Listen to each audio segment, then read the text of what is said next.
إن الحمد لله نحمده ونستعينه ونستغفره ونعوذ بالله من شرور أنفسنا ومن سيئات أعمالنا من يهد الله فلا مضل له ومن يضلل فلا هادي له وأشهد أن لا إله إلا الله وحده لا شريك له وأشهد أن محمدا عبده ورسوله وبعد أعوذ بالله من الشيطان الرجيم بسم الله الرحمن الرحيم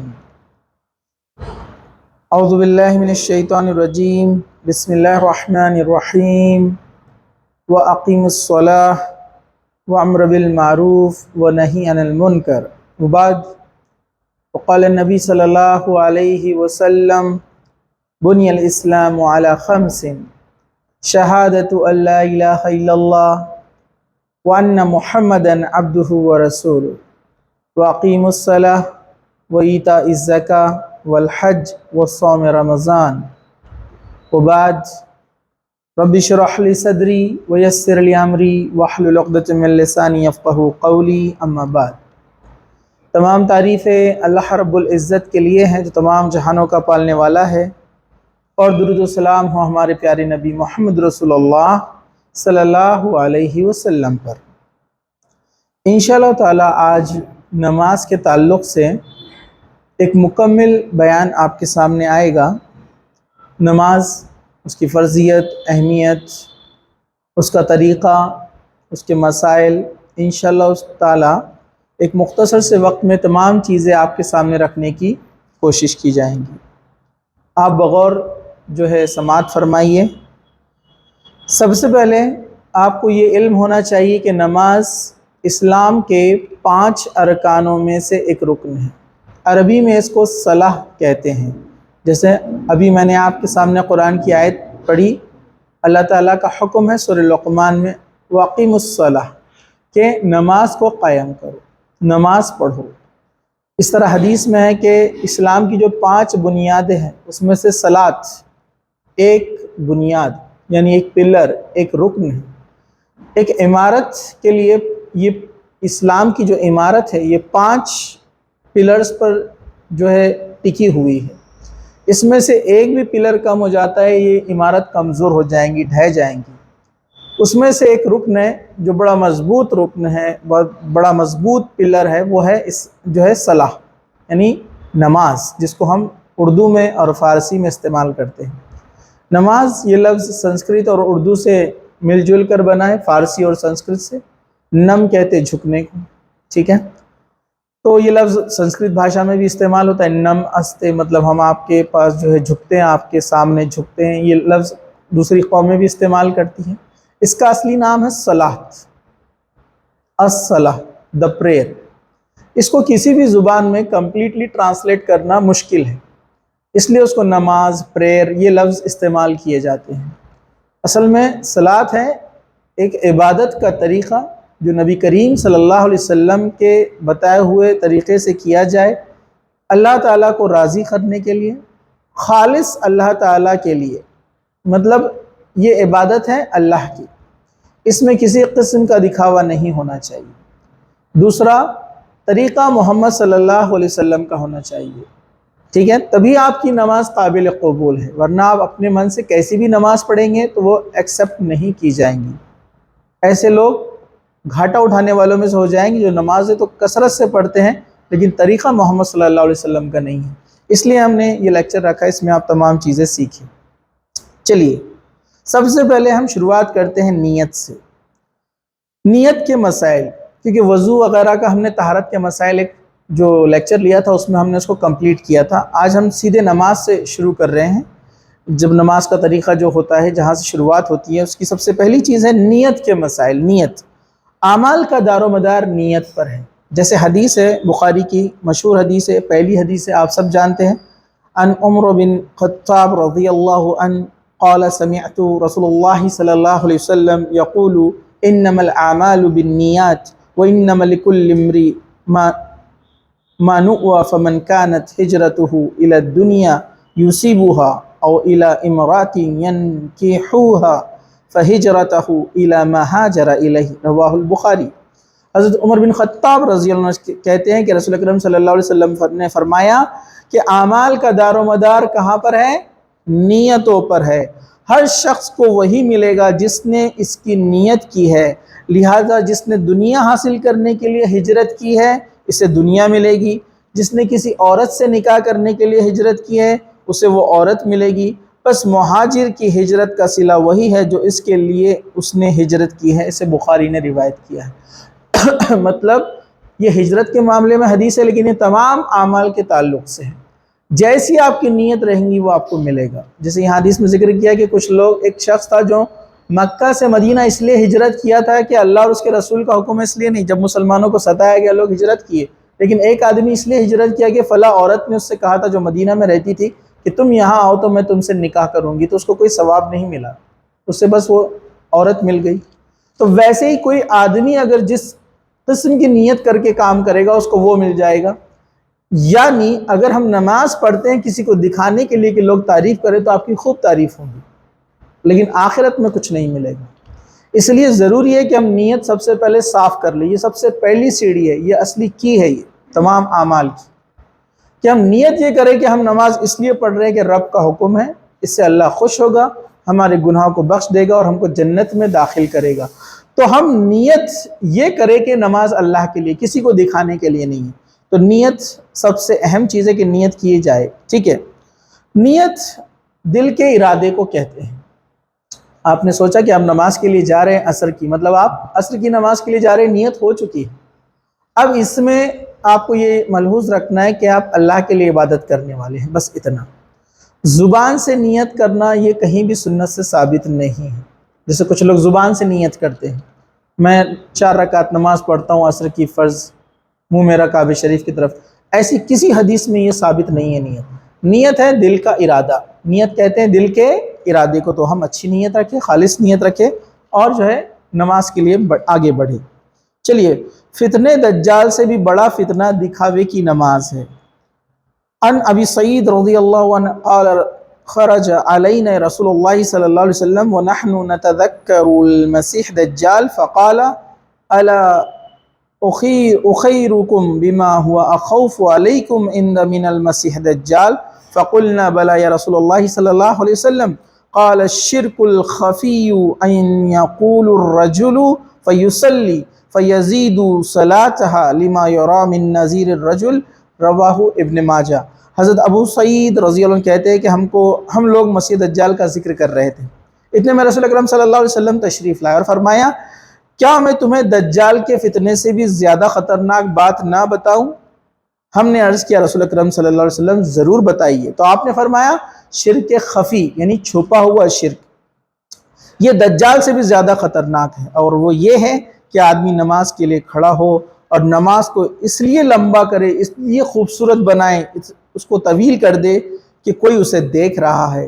اسے ابن ماجہ نے روایت کیا۔ مطلب اگر آپ کسی کو دکھانے کے لیے نماز پڑھتے ہیں، نماز کا وقت ہو گیا، نماز تو لازم ہے، فرض ہے آپ کے اوپر، آپ چھوڑ نہیں سکتے کہ لوگ دیکھیں گے، لیکن آپ کو نیت یہ رکھنا ہے کہ یہ نماز آپ کسی کو دکھانے کے لیے نہیں کر رہے ہیں، آپ نماز ویسے ہی پڑھیں گے جیسے آپ ہمیشہ پڑھتے ہیں، چاہے کوئی دیکھے یا نہ دیکھے۔ تو اگر آپ نے اس میں دکھاوا کیا تو یہ دجال سے بھی زیادہ خطرناک ہے، اللہ کے رسول صلی اللہ علیہ وسلم نے فرمایا۔ چلیے ایک اور حدیث سنیے، دکھاوے کی نماز شرک ہے۔ ان شداد بن اوس رضی اللہ عنہ قال سمعت رسول اللہ صلی اللہ علیہ وسلم یقول من صلی یرائی فقد اشرک ومن صام یرائی فقد اشرک ومن تصدق یرائی فقد اشرک، رواہ احمد۔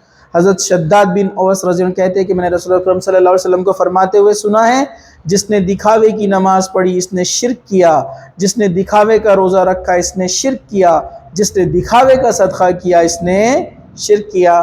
اسے مسند احمد نے روایت کیا ہے۔ مطلب کہ دکھاوے کی نماز، دکھاوے کا روزہ، دکھاوے کے تمام عبادتیں انسان کی کیا ہو جاتی ہیں؟ شرک۔ بہت بڑا گناہ ہے، شرک بہت بڑا گناہ ہے، ٹھیک ہے۔ تو یہ تمام چیزیں شرک ہے، تو ہم دکھاوے سے اپنے آپ کو بچائیں۔ پوز کرو۔ چلیے ہم آگے بڑھتے ہیں۔ نماز کی فرضیت۔ معراج کی رات 5 نمازیں فرض کی گئی۔ عن انس بن مالک رضی اللہ عنہ قال فرضت علی النبی صلی اللہ علیہ وسلم الصلوات لیلۃ اشیری بہ خمیسنا ثم نقصت حتى جعلت نساء منؤدي يا محمد صلى الله عليه وسلم إنه لا يبدل القول قول لدي وإن لك بهذه الخمس خمسین رواہ احمد و نسائی و ترمذی۔ حضرت انس بن مالک رضی اللہ عنہ کہتے ہیں کہ شب معراج نبی کریم صلی اللہ علیہ وسلم پر اس وقت 50 نمازیں فرض کی، پھر کم ہوتے ہوتے یہ 5 رہ گئی۔ آخر میں اللہ کی طرف سے اعلان کیا گیا، اے محمد صلی اللہ علیہ وسلم، میرے یہاں یہ بات بدلی نہیں جاتی، لہٰذا 5 نمازوں کے بدلے 50 کا ثواب ملے گا۔ اسے احمد، نسائی اور ترمذی نے جو ہے صحیح کہا ہے۔ مطلب نمازیں پہلے 50 وقت کی فرض کی گئی تھی، کم کرتے کرتے 5 وقت کی کر دی گئی۔ اس کی طویل حدیث معراج کے واقعے میں آتی ہے، لیکن کہا کہ 5 نمازیں جو پڑھے گا اس کو 50 کے برابر ثواب ملے گا۔ تو اس سے بات پتہ چلی، ایک تو ثواب اور اجر کے اعتبار سے 5 نمازوں کا بڑا مقام ہے، دوسرا 5 نمازیں فرض کی گئی ہے اس رات میں۔ چلیے، ہجرت سے قبل 2 رکعت، ہجرت کے بعد 4 رکعت نمازیں فرض ہوئی، جیسے ان عائشہ رضی اللہ عنہ قال فرضت الصلاة رکعتین ثم ہاجر النبی صلی اللہ علیہ وسلم ففرضت 4 وتركت صلاة السفر على الاول رواہ احمد و بخاری۔ کیا فرمایا؟ حضرت عائشہ رضی فرماتی ہے کہ مکہ میں معراج کی رات 2 رکعت نماز فرض ہوئی، ہجرت کے بعد 4 رکعت فرض ہوئی، البتہ سفر کی نماز سے پہلے حکم یعنی 2 رکعت کے مطابق ہی تھا۔ اسے احمد اور بخاری نے جو ہے روایت کیا ہے۔ چلیے اب ہم آگے بڑھتے ہیں۔ اب نماز کی فضیلت سنیے آپ لوگ، فضیلت کتنی ہے نماز کی، اس کو غور سے آپ جو ہے سنیے۔ باقاعدگی سے 5 نماز ادا کرنے والے کے تمام صغیرہ گناہ معاف ہو جاتے ہیں۔ جو 5 وقت کی نماز فرض پابندی کے ساتھ پڑھتا ہے، اس کے تمام صغیرہ گناہ، چھوٹے گناہ معاف ہو جاتے ہیں۔ ان ابی ہریرہ رضی اللہ عنہ قال قال رسول اللہ صلی اللہ علیہ وسلم ارأیتم لو ان نہر بباب احدکم یغتسل فیہ کل یوم 5 هل يبقى من درنه شيء؟ قالوا لا يبقى من درنه شيء قال فذلك مثل الصلاة الخمس يموح الله بهن الخطايا متفق علیہ۔ حضرت ابو ہریرہ رضی اللہ عنہ کہتے ہیں کہ رسول اکرم صلی اللہ علیہ وسلم نے فرمایا، تمہارا کیا خیال ہے اگر تم میں سے کسی کے دروازے پر نہر بہتی ہو اور وہ اس نہر میں 5 مرتبہ نہائیں تو کیا اس کے بدن پر کوئی میل کچیل باقی رہے گا؟ صحابہ نے کہا نہیں، کسی قسم کا میل باقی نہیں رہے گا۔ آپ صلی اللہ علیہ وسلم نے فرمایا، 5 نماز کی مثال اللہ تعالیٰ کے یہاں ایسے ہی ہیں، ان نمازوں کے ذریعے گناہ مٹا دیے جاتے ہیں۔ بخاری اور مسلم کی حدیث ہے کہ جو 5 وقت کی نماز پابندی کے ساتھ پڑھتا ہے، اس کے صغیرہ گناہ، چھوٹے گناہ معاف کر دیے جاتے ہیں۔ چلیے، ہر نماز 2 نمازوں کے وقفے میں سرزد ہونے والے صغیرہ گناہ معاف کر دیے جاتے ہیں۔ فجر کی نماز پڑھی جماعت سے، ظہر کی نماز پڑھی جماعت سے، اس کے درمیان جو چھوٹے گناہ ہو جاتے ہیں اللہ معاف فرما دیتا ہے۔ ان ابی ہریرہ رضی اللہ عنہ قال قال رسول اللہ صلی اللہ علیہ وسلم الصلوات الخمس والجمعۃ الی الجمعۃ ورمضان الی رمضان مکفرات لما بینہن اذا اجتنبت الکبائر رواہ مسلم۔ حضرت ابو ہریرہ رضی اللہ عنہ کہتے ہیں کہ رسول اکرم صلی اللہ علیہ وسلم نے فرمایا، ہر نماز کے، گزشتہ نماز کے، جمعہ کے درمیان اور رمضان سے رمضان کے سال بھر کے گناہ کفارہ ہے، بشرط یہ کہ کبیرہ گناہ سے بچا جائے۔ مطلب جو شخص کبیرہ گناہ سے بچتا ہے، بڑے گناہوں سے بچتا ہے، 2 نمازوں کے درمیان جو چھوٹی خطا ہے اس سے ہو جاتی ہے، اللہ تعالیٰ ان کو معاف فرما دیتا ہے۔ چلیے اب ہم آگے بڑھتے ہیں۔ نماز کی اہمیت، نماز کتنی اہم چیز ہے، اس کو جاننے کے بعد آپ نماز کبھی نہیں چھوڑیں گے۔ کسی غلطی سے اگر چھوٹ بھی جائے تو آپ کبھی دیری نہیں کریں گے اس کی قضا ادا کرنے کے لیے۔ بے نمازی کا انجام قارون، فرعون، حامان اور ابی بن خلف کے ساتھ ہونے والا ہے۔ یہ کفاروں میں سب سے پڑلے درجے کے کفار ہیں۔ کون کون؟ قارون، فرعون، حامان اور ابی بن خلف۔ یہ بڑے بڑے اللہ تعالیٰ کے نافرمان کافر تھے، تو جو نماز نہیں پڑھتا ان کا معاملہ ان کے ساتھ ہونے والا ہے۔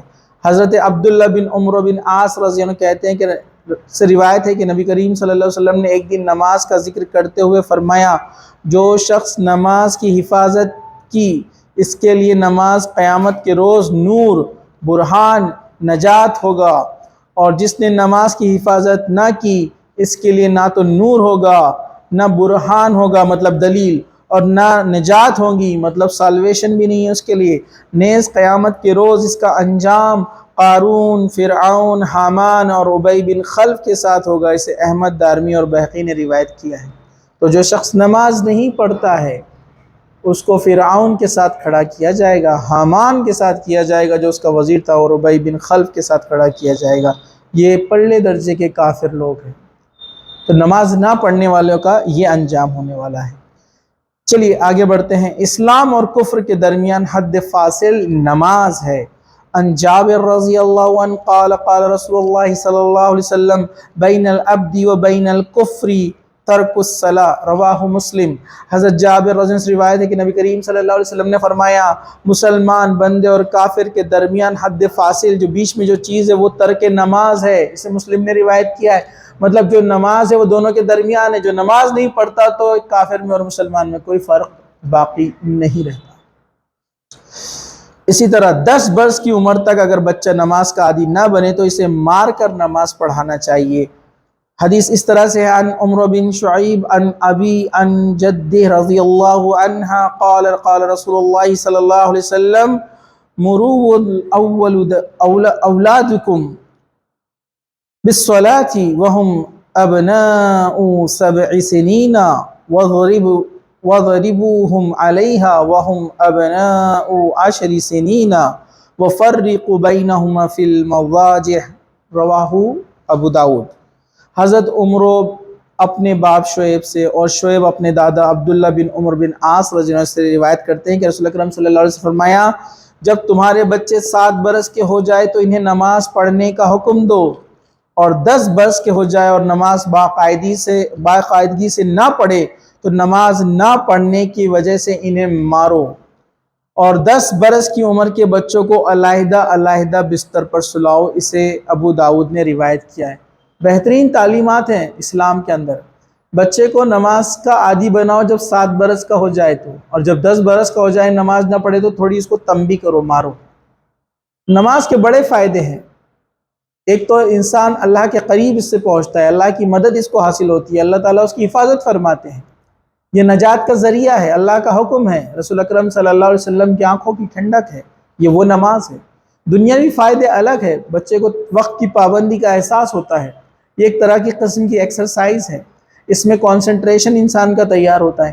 دیگر دنیاوی فائدے، کئی بیماریوں سے انسان محفوظ رہتا ہے۔ دنیا کے بڑے بڑے سائنٹسٹ اور ڈاکٹرز اس بات کی تجویز پیش کرتے ہیں کہ نماز ایک بہترین کثرت ایکسرسائز ہے، لیکن ہم اللہ کو راضی کرنے کے لیے نماز پڑھتے ہیں۔ یہ تمام چیزیں یہ تو ایکسٹرا میں ہم کو مل رہی ہیں، ہم اس پر غور نہ بھی کریں تو چلے گا۔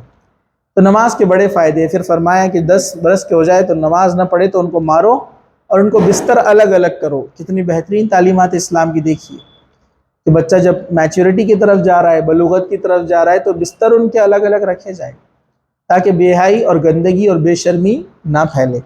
چلیے ہم آگے بڑھتے ہیں۔ صرف نماز عصر کا چھوٹ جانا ایسا ہے کہ جس کے مال اولاد سب لٹ گیا ہو۔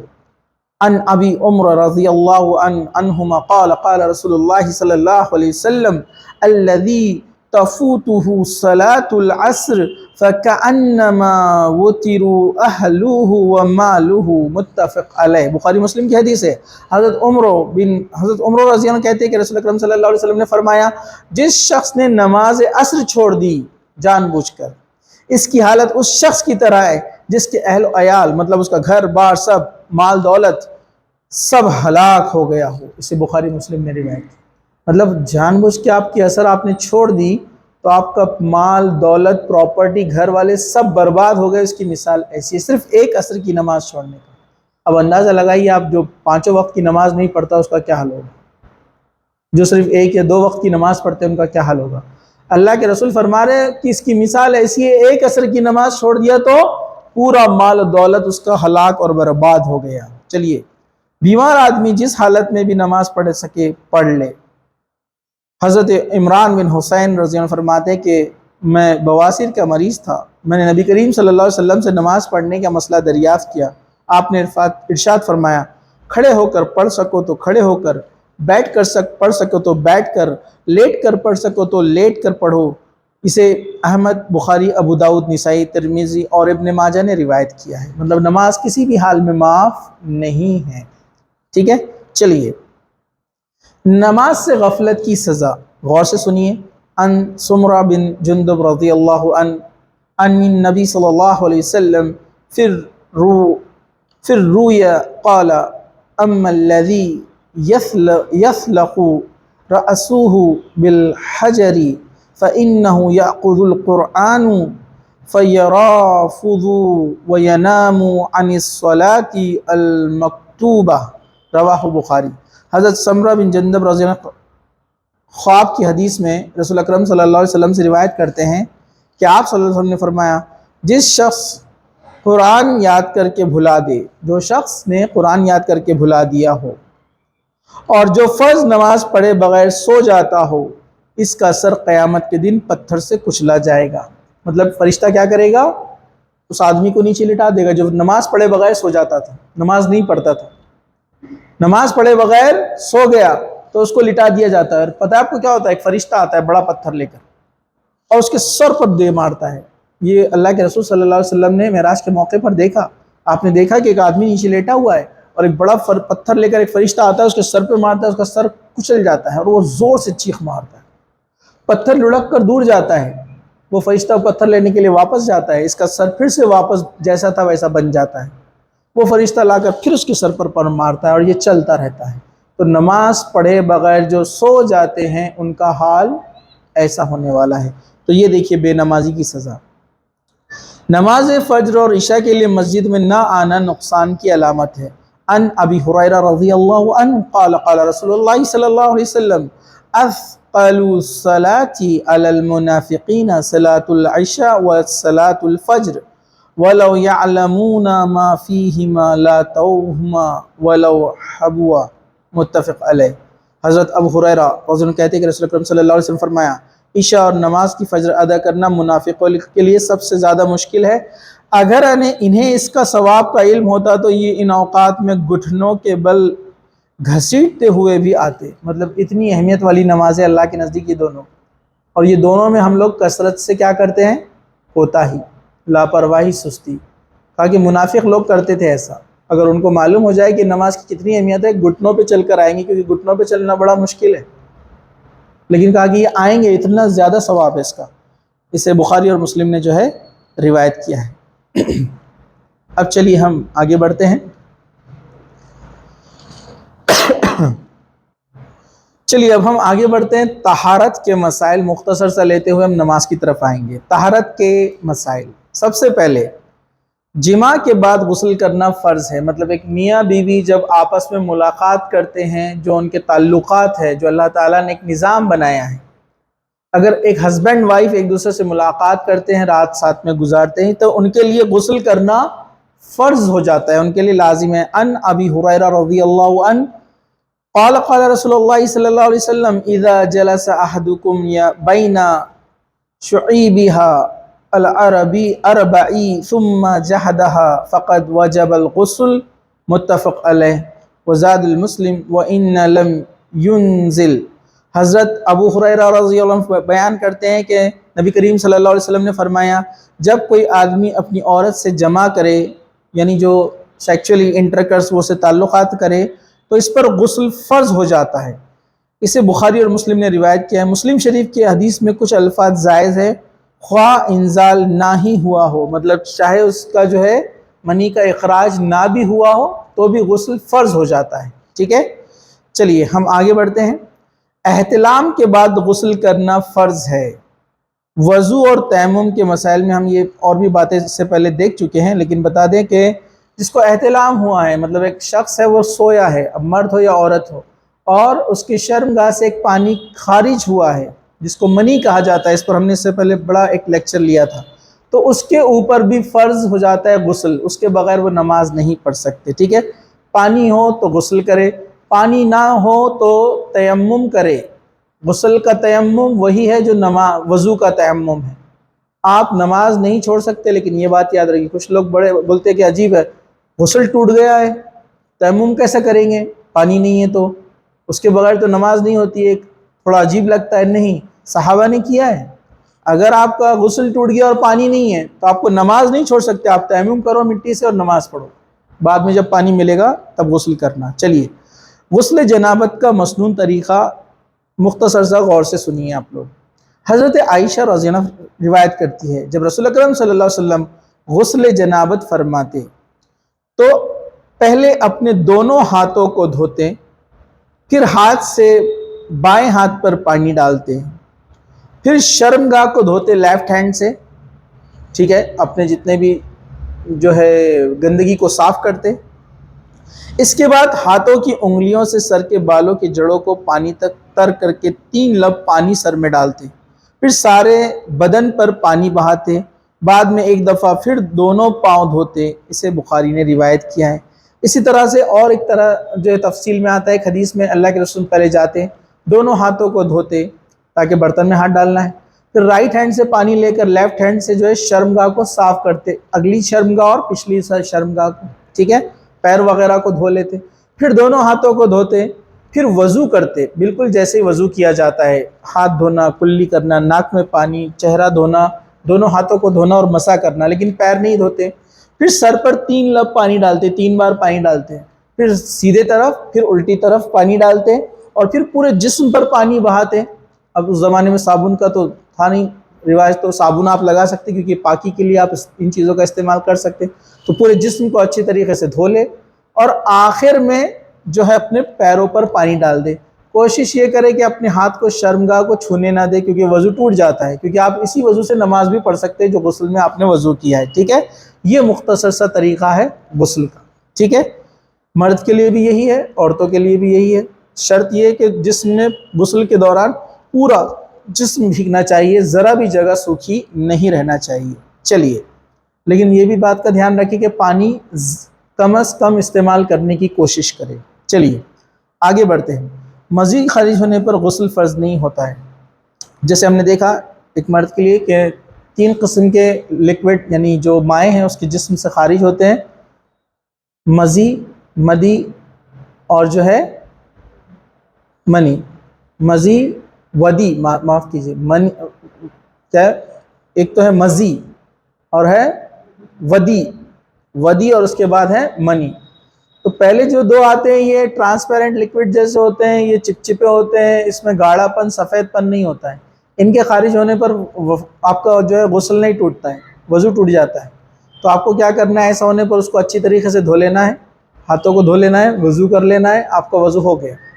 اگر کسی کو بار بار ہوتا ہے تو یا تو وہ علاج کروائے، ڈاکٹر کو بتائے، اگر عام معاملہ ہے، کبھی ہوتا ہے کبھی نہیں ہوتا ہے، تو کیا کرے، اس پر جسم جب بھی وہ ایسا ہو تو اس پر پانی چھڑکے کپڑے پر، وضو کرے اور نماز پڑھ لے۔ لیکن اگر کسی کو منی خارج ہو جائے تو پھر غسل فرض ہو جاتا ہے، یہ آپ کو یاد رکھنا ہے۔ جب منی خارج ہوتا ہے تو کیا ہوتا ہے، ایک سفید گاڑھا مائع جو ہے باہر نکلتا ہے، جو ایک دم حرارت کے ساتھ نکلتا ہے، مطلب انسان کو اس کو محسوس ہوتا ہے، اور جسم میں ایسا محسوس ہوتا ہے کہ اس کے جسم سے توانائی خارج ہوئی ہے، مطلب وہ کمزوری اس میں جو ہے یہ حرکت محسوس کرتا ہے، ٹھیک ہے؟ تو اس صورت میں جو ہے وہ غسل اس کے اوپر جو ہے فرض ہو جاتا ہے۔ چلیے ہم آگے بڑھتے ہیں۔ ہاں، اگر وہ رات میں سویا ہے اور اس کو پتہ نہیں کہ اب یہ مزی ہے، مدی ہے، منی سمجھ میں نہیں آ رہا ہے، تو بہتر ہے کہ غسل کر لے، ٹھیک ہے؟ چلیے، بیماری کی وجہ سے مکمل پاکیزگی ممکن نہ ہو تو اس حالت میں نماز ادا کرنی چاہیے، البتہ ہر نماز کے لیے نیا وضو کرے۔ جیسے میں نے آپ کو بتایا، بیماری کی وجہ سے خارج ہوتا ہے تو اس کو دھو لے اور وضو کرے، ہر نماز کے لیے نیا وضو۔ ٹھیک ہے، لیکن نماز نہیں چھوڑ سکتے. آپ یاد رکھیے تمام حدیثوں سے ہمیں پتہ کیا چل رہا ہے، آپ نماز نہیں چھوڑ سکتے. حضرت علی رضی اللہ عنہ فرماتے ہیں کہ میں مزی کا مریض تھا، مزی خارج ہوتا تھا بار بار، اور نبی کریم صلی اللہ علیہ وسلم سے مسئلہ دریافت کرنے میں شرماتا تھا، کیونکہ اللہ کے رسول سسر تھے، پوچھنے میں شرم آتی تھی. کیونکہ آپ صلی اللہ علیہ وسلم کی بیٹی میرے نکاح میں تھی، چنانچہ میں نے حضرت مقداد رضی اللہ عنہ سے کہا کہ وہ حضور اکرم صلی اللہ علیہ وسلم سے یہ مسئلہ پوچھے. حضور اکرم صلی اللہ علیہ وسلم نے فرمایا شرمگاہ کو دھوئیے اور وضو کر لیجئے، آپ کا وضو ہو گیا، غسل کی ضرورت نہیں ہے. مطلب ٹھیک ہے، بخاری مسلم کی روایت ہے. چلیے آگے بڑھتے ہیں.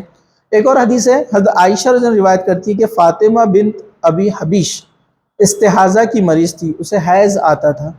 انہیں رسول اکرم صلی اللہ علیہ وسلم نے بتایا کہ حیض کا خون سیاہ رنگ ہوتا ہے، جو عورتوں میں مینسس یعنی جو مینسچوریشن سائیکل ہے، جو مہینے میں کچھ دن ان کے لیے خارج ہوتا ہے بلوغت کے بعد، اڈلٹ ہونے کے بعد، تو اس کا خون کا جو رنگ ہے وہ لال گہرا ہوتا ہے. کہا کہ اگر خون گہرا اور لال ہو تو اسے پہچانا جاتا ہے. جب حیض کا خون ہو تو نماز نہ پڑھو، لیکن جب دوسرا ہو تو وضو کر کے نماز پڑھ لیا کرو. اسے ابو داؤد، نسائی اور ابن حبان اور حاکم نے روایت کیا ہے. مطلب جو حیض کا خون ہے وہ لال رنگ کا ہوتا ہے، گاڑھا ہوتا ہے. تو اللہ کے رسول نے فرمایا جب ایسا خون ایک عورت کو نکلے تو وہ نماز نہ پڑھے، اس کے لیے نماز معاف ہے. لیکن روزہ معاف نہیں ہے، روزہ نہیں رکھنا ہے، لیکن قضا ہے، بعد میں رکھیں گے. ٹھیک ہے، لیکن لال کے علاوہ اگر کچھ آئے، سفید وائٹ ڈسچارج وغیرہ جو ہوتا ہے، اگر ویسا ہے تو وہ وضو کرے اور نماز پڑھے، اس کو واش کر لے، وضو کرے اور نماز پڑھے، کیونکہ یہ حیض کا خون نہیں ہے. چلیے، جنبی اور حائضہ کے لیے مسجد میں داخل ہونا منع ہے. مطلب بہتر ہے کہ عورت احتیاط کرے جو حائضہ ہو، مینسس سے ہو، یا جو جنابت سے ہے آدمی یا عورت، یعنی جس پر غسل فرض ہو گیا، منی خارج ہوا ہے اور اس نے ابھی غسل نہیں کیا ہے تو وہ مسجد میں نہ جائے.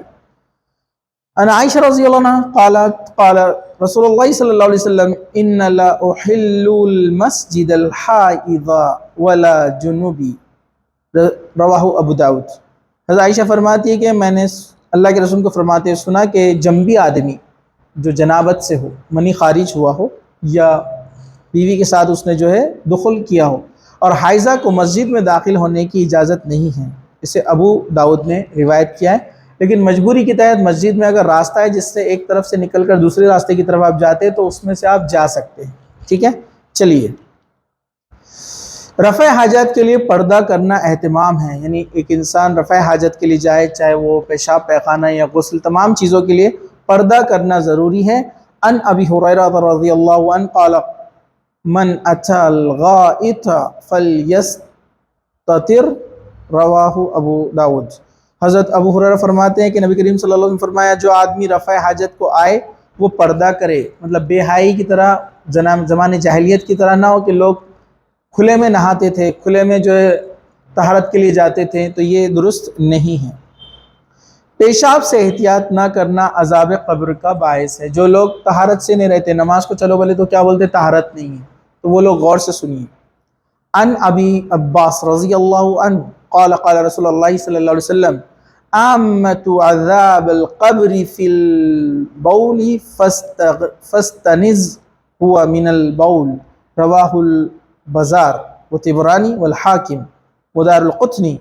حضرت عبداللہ بن عباس رضی اللہ عنہ کہتے ہیں کہ رسول اکرم صلی اللہ علیہ وسلم نے فرمایا قبر میں زیادہ تر عذاب پیشاب کی وجہ سے ہوتا ہے، لہٰذا اس سے بچو. اسے بزار، طبرانی، حاکم اور دارالقطنی نے روایت کیا ہے. جو لوگ پیشاب کو جاتے ہیں اور طہارت نہیں لیتے ہیں، پیشاب کے چھینٹے اڑتے تھا، دھیان نہیں دیتے ہیں، ایسے لوگوں کو آگ کا عذاب دیا جا رہا تھا قبر کے اندر، اللہ کے رسول صلی اللہ علیہ وسلم نے دیکھا. تو اس سے بچنا چاہیے. چلیے ہم آگے بڑھتے ہیں. دائیں ہاتھ سے استنجا کرنا منع ہے. مطلب آپ جب طہارت کے لیے جائیں گے تو آپ کا رائٹ ہینڈ یوز نہیں کریں گے، لیفٹ ہینڈ یوز کریں گے. حضرت ابو قتادہ رضی اللہ عنہ کہتے ہیں کہ رسول اللہ صلی اللہ علیہ وسلم نے فرمایا کہ کوئی آدمی پیشاب کرے تو اپنی شرمگاہ کو رائٹ ہینڈ سے یعنی دائیں سے نہ دھوئے، نہ ہی دائیں ہاتھ سے استنجا کرے، اور نہ ہی اس کو کوئی چیز جو ہے پیتے وقت برتن میں، نہ ہی جو ہے وہ کوئی چیز جب برتن سے پیے تو اس میں سانس چھوڑے. مطلب پانی پیتے وقت یا جوس پیتے وقت آپ اپنی سانس پانی اندر نہیں چھوڑنا چاہیے. دیکھیں اسلام آپ کو پاکی کے بارے میں بھی تعلیم دیتا ہے، ہائیجین. لیفٹ ہینڈ سے آپ استنجا کریں گے، مطلب پیشاب پیخانہ وغیرہ جو ہے آپ اس کو دھوئیں گے، واش کریں گے، لیفٹ ہینڈ کا استعمال کریں گے، اور رائٹ ہینڈ سے آپ کھانے کا استعمال کریں گے. آپ دیکھیے سیف ہے. اگر آپ نے کتنے بھی اچھے صابن سے اور اینٹی سیپٹک سے آپ نے ہاتھ دھویا، کچھ نہ کچھ جرمز رہ جاتے ہیں۔ اسلام نے کتنا اچھا راستہ بتایا، لیفٹ ہینڈ طہارت کے لیے استعمال کرو، پیشاب پیخانہ صاف کرنے کے لیے، رائٹ ہینڈ کھانے کے لیے استعمال کرو۔ اور سائنٹیفک بینیفٹ بھی ہے، جو انسان اپنا رائٹ ہینڈ لیفٹ ہینڈ دونوں استعمال کرتا ہے، اس کے دونوں برین یوز ہوتے ہیں اور مائنڈ شارپ ہوتا ہے۔ تو اسلام آپ کو بیماری سے بھی بچا رہا ہے، مائنڈ بھی شارپ ہو رہا ہے۔ یہ بقیہ چیزیں میں نے کہا یہ ایکسٹرا میں ہے، لیکن ہمیں حکم ہے اللہ کا، اس لیے ماننا ہے۔ اس طرح کا جب پانی پیو تو اس میں سانس نہ چھوڑو، اسلامی تعلیمات دیکھو، کیونکہ آپ کو پتا ہے جب سانس چھوڑیں گے ناک سے تو جرمز جائیں گے پانی کے اندر، جو آپ کے لیے نقصان دہ ہو سکتے ہیں۔ تو جب پانی آپ پیئیں گے تو سانس روک کر رکھیں گے، پھر ایک گھٹ پیئیں گے، پھر اس کو 2 سے 3 سانس میں پینا چاہیے، حدیث میں ہے۔ بعد میں آپ گلاس دور کریں گے اور سانس چھوڑیں گے، ایک ساتھ پی بھی نہیں سکتے، آپ کے لیے ڈینجرس ہے، خطرناک ہو سکتا ہے، پانی اٹک سکتا ہے، سانس کی نالی میں جا سکتا ہے، موت ہو سکتی ہے۔ اسلام کیا ہے؟ یہ فطرت کے حساب سے مذہب ہے، یہ انسان کی فطرت کے حساب سے ہے، نیچرل۔ آپ دیکھیں گے اس میں بہت فائدے ہیں۔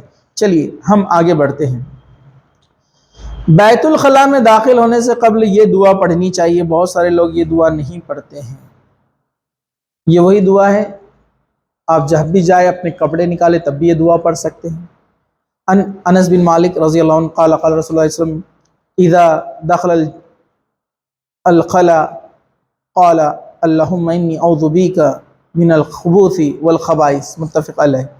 حضرت انس بن مالک رضی اللہ عنہ فرماتے ہیں کہ رسول اکرم صلی اللہ علیہ وسلم نے فرمایا جب بھی تم داخل ہونے کا ارادہ کرو بیت الخلاء میں تو دعا کرو اللہم انی اعوذ بیک من الخبث والخبائث۔ کیا فرمایا؟ کہ میں خبیث جنوں سے اور خبیث جنینیوں سے تیری پناہ مانگتا ہوں، میل فیمیل جنوں سے۔ خبیث جو ہے، جو لوگوں کو دیکھتے ہیں آ کر اس حالت میں جب وہ برہنہ ہوتے ہیں، کپڑے نکالتے ہیں، چاہے پیشاب پیخانہ غسل کہیں بھی آپ جائے تو یہ دعا پڑھیں، تو اللہ ان کی آنکھوں پہ پردہ ڈال دیتا ہے۔ جب کوئی شخص یہ دعا پڑھتا ہے وہ آپ کو دیکھ نہیں پاتے، ورنہ مسائل کیا ہوتے ہیں آپ کو پتہ ہے، پھر جنوں کے معاملات، جادو کے معاملات اس وجہ سے ہوتے ہیں۔ متفق علیہ، بخاری مسلم کی حدیث ہے۔ بیت الخلاء سے باہر آنے کے بعد غفرانک کا کہنا چاہیے۔ حضرت عائشہ فرماتی ہیں نبی کریم صلی اللہ علیہ وسلم جب بیت الخلاء سے باہر تشریف لاتے تو فرماتے ہیں یا اللہ میں تیری بخشش کا طالبگار ہوں، غفرانک، اللہ میں تجھ سے بخشش کی طلب کرتا ہوں۔ احمد، بخاری اور نسائی نے اور ترمذی ابن ماجہ نے اس کو جو ہے روایت کیا ہے۔ پاز کر دو۔ ہاں چلیے ہم آگے بڑھتے ہیں۔ وضو اور تیمم کے مسائل۔ وضو سے قبل بسم اللہ پڑھنا ضروری ہے۔ عن سعید بن زید قال قال رسول اللہ صلی اللہ علیہ وسلم لا وضوء ان لم یذکروا اسم اللہ، رواہ ترمذی۔ حضرت سعید بن زید رضی اللہ عنہ کہتے ہیں کہ رسول اکرم صلی اللہ علیہ وسلم فرمایا جس نے وضو سے پہلے بسم اللہ نہیں پڑھی اس کا وضو نہیں ہوا۔ اسے ترمذی نے روایت کیا ہے۔ تو وضو اگر آپ بسم اللہ کہہ کر شروع نہیں کرتے ہیں تو آپ کا وضو نہیں ہوگا۔ چلیے وضو سے قبل نیت کے مروجہ الفاظ نیت ان اتوضو سنت سے ثابت نہیں ہیں۔ اس طرح سے کوئی اور دعا جو بہت ساری لمبی چوڑی دعائیں لوگ لکھتے ہیں مساجد کے اندر بھی وضو سے پہلے، یہ سنت سے ثابت نہیں ہے۔ چلیے وضو کا مسنون طریقہ میں شارٹ میں آپ کے سامنے بیان کرتا ہوں۔ حضرت حمران رضی اللہ عنہ سے روایت ہے کہ حضرت عثمان رضی اللہ عنہ نے وضو کے لیے پانی منگوایا۔ حضرت عثمان رضی اللہ عنہ نے کیا کیا؟ وضو کے لیے پانی منگوایا۔ ٹھیک ہے، پہلے پانی سے اپنی ہتھیلیوں تک ہاتھ کو دھویا 3 مرتبہ، پھر کلی کی 3 مرتبہ، پھر ناک میں پانی چڑھایا 3 مرتبہ، اسے اچھی طریقے سے صاف کیا، پھر اپنا منہ 3 دفعہ دھویا فیس، ٹھیک ہے۔ اس کے بعد اپنا دایاں ہاتھ رائٹ ہینڈ پورا دھویا کوہنی تک، پھر اس کے بعد 3 مرتبہ اپنا بایاں ہاتھ دھویا کوہنی تک، پھر آپ نے سر کا مسح کیا، یعنی انگلیوں کو پانی میں بھگا کر اس کو جو ہے پیشانی سے لے جا کر پیچھے گدی تک، اور پھر گدی سے واپس پیشانی تک لے کر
ہیں کہ مجھے مسئلہ تھا پہلے بیان ہو چکا ہے کہ مجھے مزی جو ہے خارج ہوتا تھا بار بار، تو میں نبی کریم صلی اللہ علیہ وسلم سے دریافت کیا کسی کے ذریعے، انہوں نے فرمایا کہ ہر نماز کے لیے الگ وضو کرے اور اتنے حصے پر پانی ڈال دے، ٹھیک ہے۔ ہوا خارج ہونے سے وضو ٹوٹ جاتا ہے۔ ان ابی ہریرہ رضی اللہ عنہ رسول اللہ صلی اللہ علیہ وسلم قال لا وضوء الا من فوت او ریح، رواہ الترمذی، کہ حضرت ابو ہریرہ سے روایت ہے کہ نبی کریم صلی اللہ علیہ وسلم فرمایا کہ جب تک آواز نہ آئے یا ہوا خارج نہ ہو اس وقت تک دوبارہ وضو نہ کرو، واجب نہیں ہے۔ اسے ترمذی نے روایت کیا ہے۔ مطلب ایک انسان کو کبھی کبھار شک ہوتا ہے نا کہ وضو ہوا خارج ہوئی کہ نہ ہوئی، تو اس کا رول بتایا گیا یا تو آواز آئے یا بو آئے۔ صرف آپ کو ایسا فیل ہوتا ہے سائیکولوجیکل کبھی کبھی کہ ہوا خارج ہو گئی، کہا کہ وہ وضو نہیں ٹوٹتا ہے، یا تو آواز آئے یا پھر بو آئے، مطلب وہ یہ انڈیکیشن ہے کہ آپ کو وضو ٹوٹا ہے، ہوا خارج ہوئی۔ چلیے، کپڑے کی آڑ کے بغیر شرمگاہ کو ہاتھ لگانے سے وضو ٹوٹ جاتا ہے، میں نے آپ کو پہلے بتایا، انسان کی شرمگاہ، ٹھیک ہے، یعنی اس کا عضو تناسل جس کو کہتے ہیں ہم، سیکچول آرگن جو ہے، اگر اس کو ڈائریکٹ ٹچ ہو جائے گا تو اس کا وضو ٹوٹ جائے گا۔ حضرت ابو ہریرہ رضی اللہ عنہ کہتے ہیں کہ نبی کریم صلی اللہ علیہ وسلم نے فرمایا کہ جس نے اپنے ہاتھ کپڑے کی آڑ کے بغیر اپنی شرمگاہ کو لگا لیا اس پر وضو واجب ہو گیا۔ اسے احمد نے روایت کیا ہے۔ محض شک کی بنا پر وضو نہیں ٹوٹتا ہے۔ لوگ شک میں وضو ہے کہ نہیں ہے سمجھ میں نہیں آ رہا ہے، تو شک کی بنا پر وضو نہیں ٹوٹتا۔ حضرت ابو ہریرہ رضی اللہ عنہ کہتے ہیں کہ رسول اللہ صلی اللہ علیہ وسلم نے فرمایا جب تم میں سے کوئی آدمی اپنے پیٹ میں شکایت محسوس کرے اور اسے شک ہو جائے کہ ہوا خارج ہوئی ہے یا نہیں ہوئی، تو جب تک بدبو محسوس نہ کرے یا آواز نہ سنے مسجد سے وضو کے لیے باہر نہ جائے۔ اسے مسلم نے روایت کیا ہے، ٹھیک ہے۔ آگ پر پکی ہوئی چیز کھانے سے وضو نہیں ٹوٹتا، البتہ اونٹ کا گوشت کھانے سے وضو ٹوٹ جاتا ہے، ٹھیک ہے۔ حضرت جابر بن سمرہ فرماتے ہیں کہ ایک شخص نے رسول اکرم صلی اللہ علیہ وسلم سے پوچھا کیا ہم بکری کا گوشت کھاتے اور وضو کرتے ہیں؟ آپ نے فرمایا چاہو تو کرو چاہو تو نہ کرو۔ پھر اس نے سوال کیا کیا اونٹ کا گوشت کھانے پر وضو ٹوٹتا ہے؟ آپ نے فرمایا ہاں اونٹ کا گوشت کھانے پر وضو ٹوٹ جاتا ہے، ٹھیک ہے۔ یہ احمد اور مسلم کی روایت ہے کہ اونٹ کا گوشت کھانے سے وضو ٹوٹ جاتا ہے۔ اب اس کے پیچھے کیا حکمت ہے؟ یہ اللہ تعالیٰ کا حکم ہے، اللہ کے رسول کا حکم ہے، اسے ماننا ضروری ہے۔ چلیے، مقتدی کا وضو ٹوٹ جائے تو اسے ناک پر ہاتھ رکھ کر صف سے نکل جانا چاہیے اور نیا وضو کر کے نماز پڑھنی چاہیے۔ حضرت عائشہ رضی اللہ عنہ بیان کرتی ہے کہ رسول اکرم صلی اللہ علیہ وسلم نے فرمایا جب تم میں سے نماز پڑھتے ہوئے کسی کا وضو ٹوٹ جائے تو اپنی ناک پر ہاتھ رکھے اور وضو کر کے واپس آئے۔ مطلب کوئی شخص نماز میں ہے، وضو ٹوٹ گیا، ناک پر ہاتھ رکھے اور سب کے سامنے سے گزر جائے، کسی کی نماز کو کوئی فرق بھی نہیں پڑے گا، جائے وضو کرے اور واپس آ کر جوائن کر لے۔ اسے ابو داؤد نے جو ہے روایت کیا ہے۔ وضو کرنے کے اور یاد رکھیے جس چیز سے وضو ٹوٹتا ہے تیمم بھی اس چیز سے ٹوٹ جاتا ہے۔ وضو کرنے کے بعد 2 رکعت نماز ادا کرنا مسنون ہے، جس کو تحت الوضو کہا جاتا ہے، اس کا بڑا اجر ہے۔ تحت الوضو جنت میں لے جانے والا عمل ہے۔ جو حضرت بلال کی حدیث آپ نے سنی کہ اللہ کے رسول فرمایا کہ میں نے بلال تم کو جنت میں دیکھا، تمہارے قدموں کی آہٹ سنی جب میں معراج پر گیا، کون سا عمل کرتے ہو؟ تو فرمایا پتہ نہیں، لیکن مجھے لگتا ہے اللہ کے رسول جب میں نماز کے لیے جاتا ہوں، جب بھی میں کرتا ہوں 2 رکعت تحت الوضو میں کر لیا کرتا ہوں۔ چلیے ہاں چلیے آگے بڑھتے ہیں۔ چلیے ہم آگے بڑھتے ہیں۔ بسم اللہ الرحمن الرحیم۔ اب سطر کے مسائل۔ سطر صرف ایک کپڑے میں نماز پڑھنی جائز ہے بشرطیہ کہ کندھے ڈھکے ہوئے ہو۔ ایک کپڑے میں بھی نماز ہو جاتا ہے، کندھے ڈھکے ہونا چاہیے۔ ان ابی ہریرہ رضی اللہ عنہ قال قال رسول اللہ صلی اللہ علیہ وسلم لا يصلين احدكم في الثوب الواحد ليس على عاتقيه منه شيء متفق علیہ۔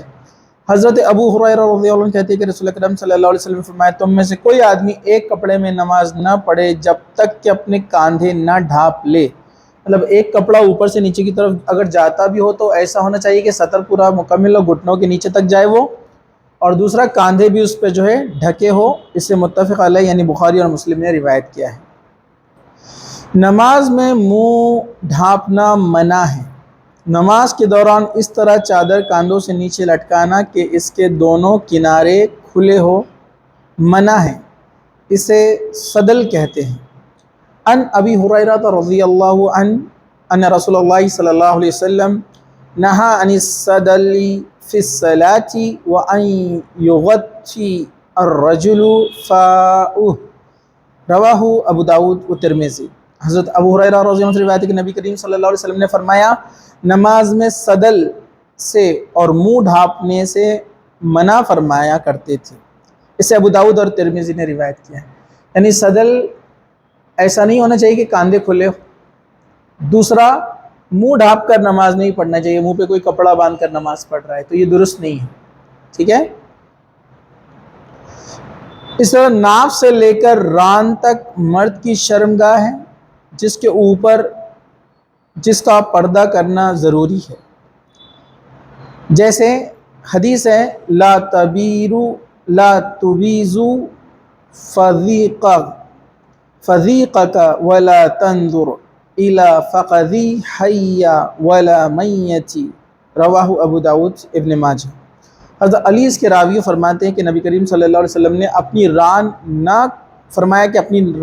نہ کھولو، نہ کسی زندہ یا مردہ کی ران دیکھو، اسے ابو داود نے روایت کیا ہے۔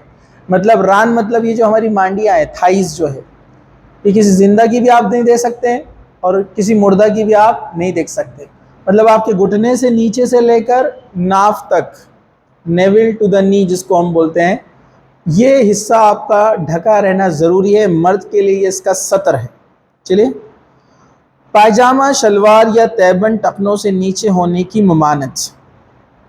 حضرت ابو ہریرہ فرماتے ہیں کہ ایک دفعہ ایک آدمی نماز پڑھ رہا تھا، اس کا تیبن لٹک رہا تھا، یعنی تیبن نیچے کا جو کپڑا ہے، پجامہ، شلوار، پینٹ جس کو ہم کہتے ہیں۔ رسول اکرم صلی اللہ علیہ وسلم نے اسے حکم دیا کہ جاؤ وضو کرو۔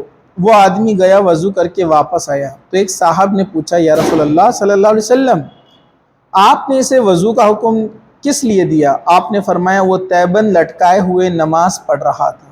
حالانکہ جو شخص تیبن لٹکائے ٹخنوں سے نیچے لٹکا کر نماز پڑھے، اللہ اس کی نماز قبول نہیں فرماتے۔ ابو داود کی یہ روایت ہے۔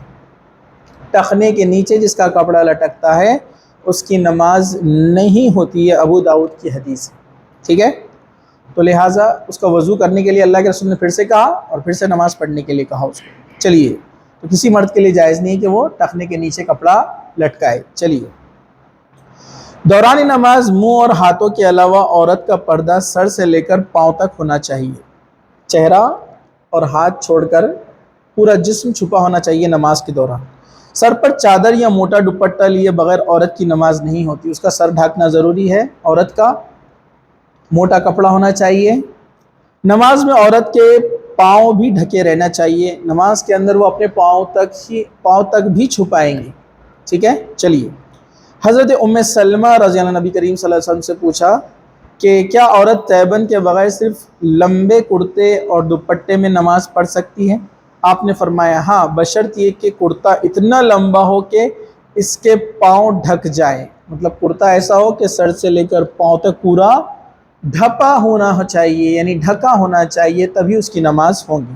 چلیے ہم آگے بڑھتے ہیں۔